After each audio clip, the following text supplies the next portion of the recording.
In this example, we will look at input and output in a little bit of detail. This is a very introduction to input and output using cin and using cout. So you may be familiar with these or you may not. This program, we start out with some existing code. So we have the pound includes. These are the compiler directives, which I'll mention one more time. These are libraries of function prototypes so that we can use functions like cin and cout inside our program. We have our main program here. I've already declared 4 variables that are type double: length, width, area, and perimeter. And we are going to use cin to input the values for the length and the width. And then we're going to compute the area and the perimeter, and we'll write those to the screen using cout. The bottom part of the program has some things that you may not recognize, like printf and scanf. We'll talk about those in just a little bit, but first I want to go ahead and add the code to show you how to use cin and cout. Alrighty, to begin, let's just write a message to the screen. So we'll use our cout statement, and whenever you enclose something with double quotes, then it's called a string constant. So we just want to write some information out. And I'm just going to write program to compute the area and perimeter. And I want to stop right here and show you that I could continue to write the rest of the stuff that I want to write here. But if I want to go to another line because this is getting too long, then I can stop with a double quote here to terminate this string constant. That whole thing is a string constant. And I can just hit enter, and I can put another insertion operator down here, and I can continue my output on a separate line. So let's do that. Program to compute the area and perimeter, and here we have double quote of a rectangle.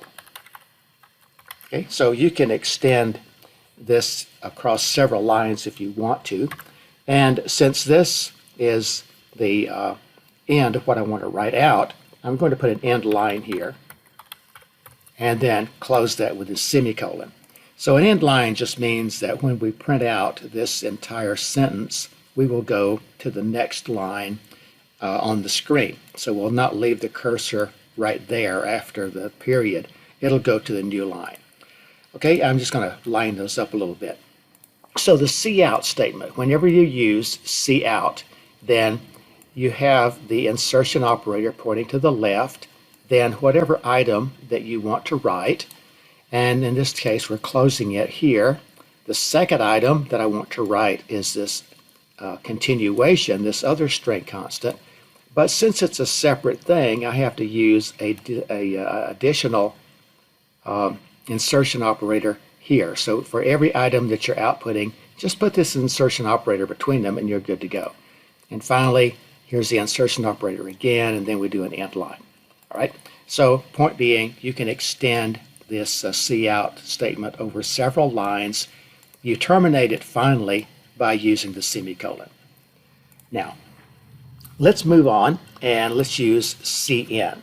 So we're going to use cin for input and another insertion operator pointing to the right. So whenever you're using cin, the insertion operator points to the right. When you're using cout, it points to the left. All right, now we want to what we want to do is to read in the the length and the width. And we have the length and we have the width up here as variables. So it's very easy to do. We just type in length and then another insertion operator, width, and then semicolon. If you're using a cin, then that indicates that you're typing information on the keyboard and there is no end line. End line is associated with cout, not with cin. All right, now it occurs to me that I need to let the operator of the program know what I'm expecting from this cin statement. So let's put another cout statement here explaining what we want them to input. Okay, so we have our insertion operator, double quote. Please enter the length and width of the rectangle. Okay, so now we're giving some instructions that will show up on the screen so that we will know, hey, it's time to enter those two numbers. So let's terminate that with an end line. Okay, so now then we can see this message on the screen, and then we can type in the length and the width. So very easy to do with CN.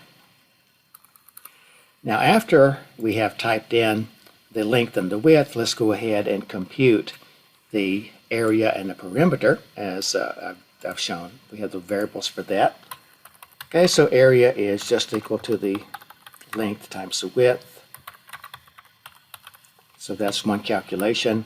And the perimeter is equal to 2 times the length plus 2 times the width. Okay, and we terminate that with a semicolon. All right, so, and I do have to type it correctly. Okay, so now we have imported or read in the length and the width. We've calculated the area and the perimeter. So now let's output all of our results. I'll put a comment here, output the results. And I can't type, so you'll see this over and over as in my videos, so my typing is not very good. Anyway, output the results. Okay, now to output the results, I'm going to use cout, of course. Okay, so let's do cout, and let's identify what they are. And so let's put double quote, length is equal, and then the actual variable length, followed by an end line. So each of these will go on a separate line. Okay, cout the width is equal to, and the variable width, end line, and continuing the area. Area is equal to the variable area, end line, and finally the perimeter. So double quote, perimeter, perimeter is equal to, and the variable perimeter with an end line. Now, that completes this little program.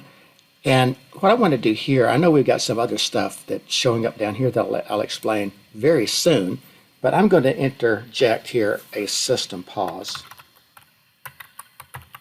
And that's because I'm running on a Windows machine. I'm running Microsoft Visual Studio on Windows, so I can do this. But if you're using any other environment, Linux, Unix, or Apple, then this will not work. So let's put the comment here, Windows only. So you'll need to use whatever equivalent technique that your operating system supports. And this just means that my program is going to temporarily stop or pause at this location, and I'll only see everything that's happening up above. Afterwards, I can continue just by hitting the enter key, and I can get the rest of the program. So let's see the results that we get just from this first part of the program. So I'm going to compile it, and then we will run it. So I will start the compile. And if you look at the bottom of the screen, you'll see the build succeeded as well. It shows up here. So if you're using Visual Studio, this is what it will look like. Now, let's run the program. So I can run it by hitting the F5 function key or clicking this little green triangle. The output window appears. So here is what the program is printing out. So let me position it here so you can see the code. And let's remove this Solution Explorer window here so we can see everything. All right, so the output in the output window programmed to compute the area and perimeter of a rectangle. So that comes from the first cout statement. And then we have the prompt plays into the length and width, so you see that. And we have the cursor blinking right there. Okay, so the cursor it's waiting on us, or the program's waiting on us to enter something. So let's type in 5 and 4. So we have the length is 5 and the width is 4. I'll hit enter. And then here's the output. So this output comes from those cout statements there. So the length is 5, the width is 4. So multiply those to get 20, and the perimeter is equal to 18. So this press any key to continue, that's a result of that system pause line that I put in right here. Okay, so I'm just going to stop the program here and let me explain the other parts. So let me close this window. Now, if we look further down, then here are alternate techniques that you can use. And if you've had a C programming course, then you might have seen these instead of cin and cout. Printf is a formatted print. So you can use that to write information to the screen as well. This \n is the same thing as an end line. It sends the cursor to the next line. If you want to input information, an alternate way is to use the scanf_s. Then you'll see it's kind of complicated. You have to put a lot of special symbols. So if I want to read in the length and the width, then I need to specify this stuff here. Okay, so that %lf goes with length, and this other %lf goes with width, and we have to include these ampersands in front. So look at all the special characters that are involved. But that's an alternate way to do it. So given that you can input data using printf and scanf, I'm just repeating the calculation here for area and perimeter. And then here's a long, complicated output statement, printf, which also will print out the same information as we did above. We have length and width and perimeter and area. So compare.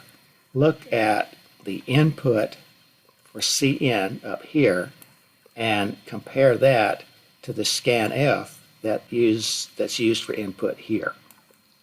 And in my opinion, the cin is more straightforward and less error prone, but they do both work. Also, there's a lot of extra formatting in the printf statement, which you'll get to later, but you can see the printf is pretty complicated too.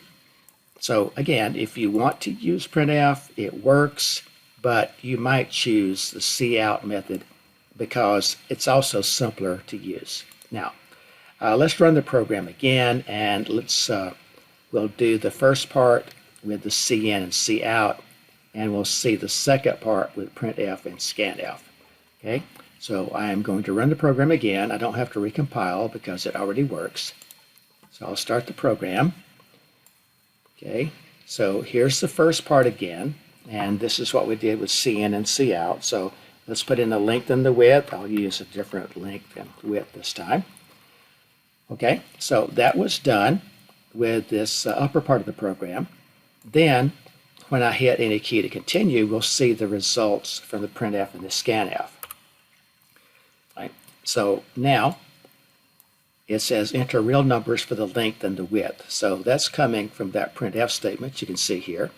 And in order to read it in, we'll type in numbers again. So I'll use the same ones, 6 and 8. But this time those are read by the scanf. And then the output is produced by that printf statement here.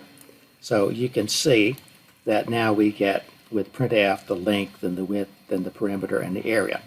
So two different techniques that you can use, but since the invention of C++, most people will choose to use the cin and cout functions as opposed to the printf and the scanf. So that's your introduction. We'll be doing a lot more with output formatting in the next video, but this introduces you to the cin statement and the cout statement, and it compares it to the printf and the scanf statements.